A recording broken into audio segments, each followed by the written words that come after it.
সুপ্রিয় দর্শক, আসসালামু আলাইকুম। নিউজ 24 এর আজকের সর্বশেষ সংবাদে আপনাদের সবাইকে স্বাগতম। প্রথমেই জানিয়ে দিচ্ছি সংবাদ শিরোনাম। কুয়েটে শিক্ষার্থীদের সঙ্গে ছাত্রদলের ব্যাপক সংঘর্ষ, ভিসি সহ আহত 60। কুয়েটে 2 প্লাটুন বিজিবি মোতায়েন। ঢাকা বিশ্ববিদ্যালয়ে আলাদাভাবে বিক্ষোভ, বৈষম্য বিরোধী ছাত্র আন্দোলন ও ছাত্রদলের। যে ছাত্রলীগ হয়ে উঠতে চাইবে তার পরিণতি ছাত্রলীগের মতোই হবে, ছাত্রদলের উদ্দেশ্যে যা বললেন হাসনাত আব্দুল্লাহ। কুয়েটে যা হয়েছে তার ফল ভালো নয়, মন্তব্য সার্জিস আলমের। হাসনাত আব্দুল্লাহকে অবাঞ্ছিত ঘোষণা করে বৈষম্য বিরোধীদের একাংশের সংবাদ সম্মেলন। পার্কে আত্মগোপন, হাসিনার সচিবকে ঘিরে রেখেছে ছাত্র জনতা। এতক্ষণ শুনছিলেন সংবাদ শিরোনাম। পুরো খবর পেতে ভিডিওটি শেষ পর্যন্ত দেখুন। সর্বশেষ সংবাদ পেতে চ্যানেলটি সাবস্ক্রাইব করুন। এবার বিস্তারিত। কুয়েটে শিক্ষার্থীদের সঙ্গে ছাত্রদলের ব্যাপক সংঘর্ষ, ভিসি সহ আহত 60। খুলনা প্রকৌশল ও প্রযুক্তি বিশ্ববিদ্যালয়ে ছাত্র রাজনীতি বন্ধের দাবি নিয়ে দুই পক্ষের মধ্যে দফায় দফায় সংঘর্ষের ঘটনা ঘটেছে। মঙ্গলবার দুপুর থেকে শুরু হওয়া পাল্টাপাল্টি ধাওয়া বিকাল পর্যন্ত চলে। এই ঘটনায় অন্তত 60 জন শিক্ষার্থী আহত হয়েছেন। এর মধ্যে গুরুতর আহত অবস্থায় খুলনা মেডিকেল কলেজ হাসপাতালে 10 জন শিক্ষার্থী ভর্তি হয়েছেন। এ সংঘর্ষে কুয়েটের উপাচার্য প্রফেসর ডক্টর অধ্যাপক মোহাম্মদ মাসুদ আহত হওয়ার পর বিশ্ববিদ্যালয় মেডিকেল সেন্টারে প্রাথমিক চিকিৎসা নিয়েছেন। এদিকে কুয়েট ক্যাম্পাসে পরিস্থিতি নিয়ন্ত্রণে সেনাবাহিনী, নৌবাহিনী, র্যাব সহ আইনশৃঙ্খলা বাহিনী সতর্ক অবস্থানে রয়েছে। অন্যদিকে শিক্ষার্থীদের উপর হামলার ঘটনায় কর্মসূচি দিয়েছে বৈষম্য বিরোধী ছাত্র আন্দোলনের খুলনা মহানগর ও জেলা শাখা। কুয়েটে 2 প্লাটুন বিজিবি মোতায়েন। খুলনা প্রকৌশল ও প্রযুক্তি বিশ্ববিদ্যালয়ে শিক্ষার্থীদের 2 গ্রুপের সংঘর্ষের ঘটনায় 2 প্লাটুন বিজিবি মোতায়েন করা হয়েছে। মঙ্গলবার সন্ধ্যায় বিজিবি জনসংযোগ কর্মকর্তা মোহাম্মদ শরীফুল আলম এ তথ্য জানান। এর আগে এদিন দুপুরে ছাত্র রাজনীতি বন্ধের দাবি নিয়ে খুলনা প্রকৌশল ও প্রযুক্তি বিশ্ববিদ্যালয়ের শিক্ষার্থীদের দুই পক্ষের মধ্যে সংঘর্ষের ঘটনা ঘটে। স্থানীয়রা জানায়, দুপুরে শিক্ষার্থীরা কুয়েটকে ছাত্র রাজনীতি মুক্ত রাখার দাবিতে বিক্ষোভ শুরু করে। ঢাকা বিশ্ববিদ্যালয়ে আলাদাভাবে বিক্ষোভ, বৈষম্য বিরোধী ছাত্র আন্দোলন ও ছাত্রদলের। খুলনা প্রকৌশল ও প্রযুক্তি বিশ্ববিদ্যালয়ে সংঘর্ষের পর ঢাকা বিশ্ববিদ্যালয়ে আলাদাভাবে বিক্ষোভ কর্মসূচি পালন করছে বৈষম্য বিরোধী ছাত্র আন্দোলন ও ছাত্রদল। রাত 9টায় এ প্রতিবেদন লেখা পর্যন্ত বিশ্ববিদ্যালয়ের রাজু ভাস্কর্য এলাকায় বৈষম্য বিরোধী ছাত্র আন্দোলনের কর্মসূচি চলছিল। অন্যদিকে রাজু ভাস্কর্য থেকে কিছুটা দূরে ডাস ক্যাফেটেরিয়া এলাকায় ঢাকা বিশ্ববিদ্যালয় ছাত্রদল বিক্ষোভ করছিল। কুয়েটে ছাত্র রাজনীতি বন্ধ নিয়ে আজ দুপুর থেকে দুই পক্ষের মধ্যে দফায় দফায় সংঘর্ষ হয়। ঘটনায় কমপক্ষে 30 জন আহত হয়েছেন। এরপর সন্ধ্যায় বৈষম্য বিরোধী ছাত্র আন্দোলন কুয়েটের শিক্ষার্থীদের ওপর ছাত্রদলের সন্ত্রাসী হামলার প্রতিবাদে বিক্ষোভ মিছিল সমাবেশের ডাক দেয়।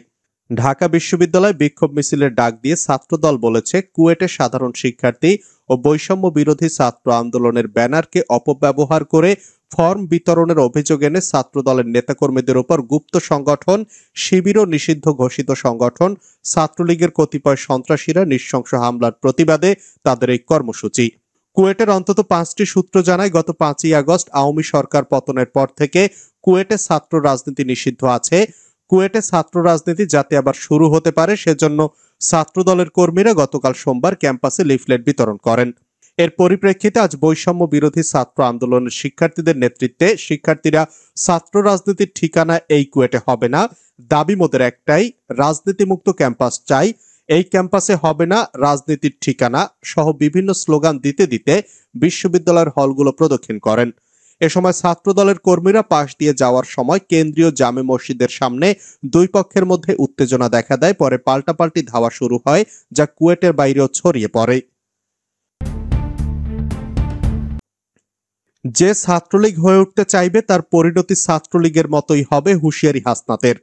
বৈষম্য বিরোধী ছাত্র আন্দোলনের আহ্বায়ক হাসনাত আব্দুল্লাহ বলেছেন, যে ছাত্রলীগ হয়ে উঠতে চাইবে তার পরিণতি ছাত্রলীগের মতোই হবে। মঙ্গলবার সন্ধ্যায় তার ভেরিফাইড ফেসবুক পেজের এক পোস্টে তিনি হুঁশিয়ারি দেন। কুয়েটে যা হয়েছে তার ফল ভালো নয়, মন্তব্য সার্জিসের। খুলনা প্রকৌশল ও প্রযুক্তি বিশ্ববিদ্যালয়ে সাধারণ শিক্ষার্থী ও ছাত্রদলের নেতাকর্মীদের মধ্যে সংঘর্ষের ঘটনার ফল ভালো নয় বলে মন্তব্য করেছেন জাতীয় নাগরিক কমিটির মুখ্য সংগঠক সার্জিস আলম। মঙ্গলবার সন্ধ্যায় সামাজিক যোগাযোগ মাধ্যম ফেসবুকে একটি পোস্ট দিয়েছেন তিনি।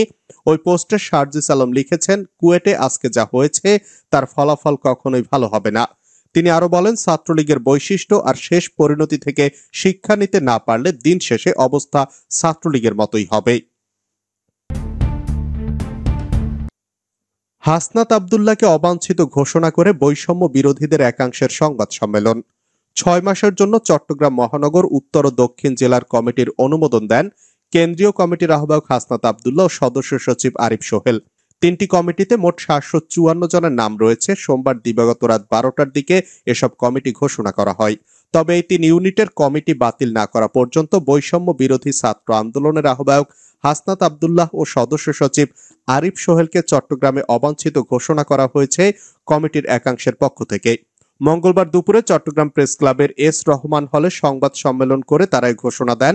সংবাদ সম্মেলনে দাবি করা হয় 3 কমিটির অন্তত 50 থেকে 100 জন পদত্যাগ করেছেন। শিক্ষার্থীদের অভিযোগ, কমিটিতে সম্মুখ যোদ্ধাদের সুযোগ দেওয়া হয়নি। যাদের বিরুদ্ধে নারী হেনস্থা ও কিশোর গ্যাংকে সহযোগিতার অভিযোগ রয়েছে তাদের নিয়ে একপক্ষীয় কমিটি দেওয়া হয়েছে।